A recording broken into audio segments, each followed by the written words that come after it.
Two quick questions that were asked last time at the last meeting, Sure.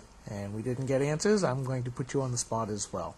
With the camera pointed my direction. Right? Absolutely, just like last The good time. side or the bad side? Actually, I'm trying to see which quality is better. All right. First question was, and I think I know the answer, but you mentioned enumerated powers, and you mentioned the state sovereignty movement that's going on. Right. Are you in favor of that? And if so, how would you support it? And if not, why not? And then the second question that was asked last time that was not answered was that about a political continuum. 1 being Olympia Snow, and a 10 being Jim DeMint. And where would you see yourself upon that continuum? Let me take the second And you question. knew that this was coming. Actually, I didn't know this was coming, but let me tell you where I am. I'm with Jim DeMint. I'm assuming 10 in your scale is a good one. I watched Jim DeMint on the day of the 9/12 march in Washington. And I watched him on, I think it was actually CNN. I don't know how come they gave him airtime, but I'm glad they did.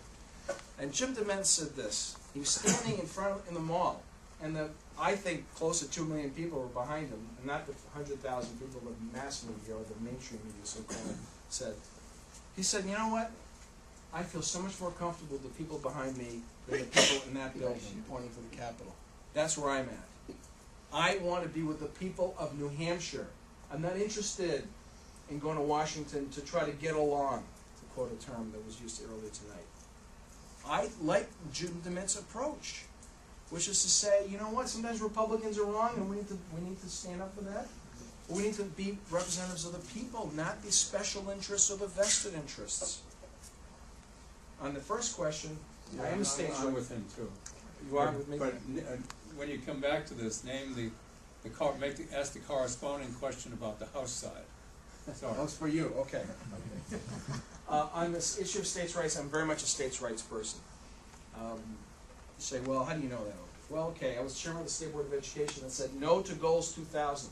We're the only state in the country that said, with Steve Merrill's support, we do not want to participate in Goals 2000. It's a power grab by the federal government. The promise of a few $1 million wasn't worth it. And you know what? Are our students doing any better today because of Goals 2000 money that Gene Shaheen brought in?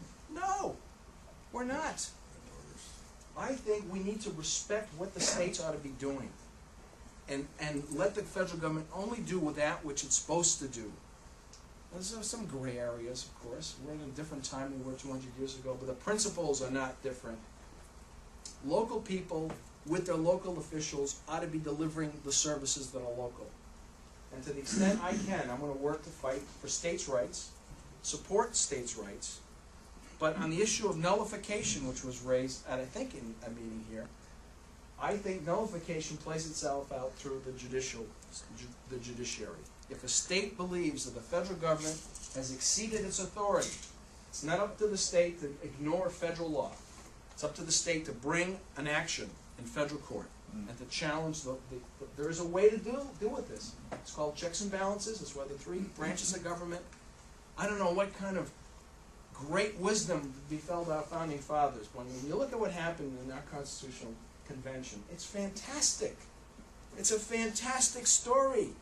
Let's retell that story about people who believed in each other and the role of limited government with checks and balances. Okay? Thank you. Yes, ma'am.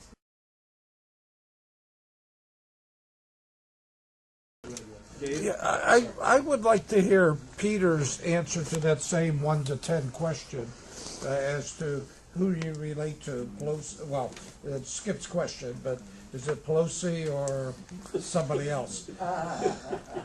Well, I welcome a model, somebody you think of as a model on the House side.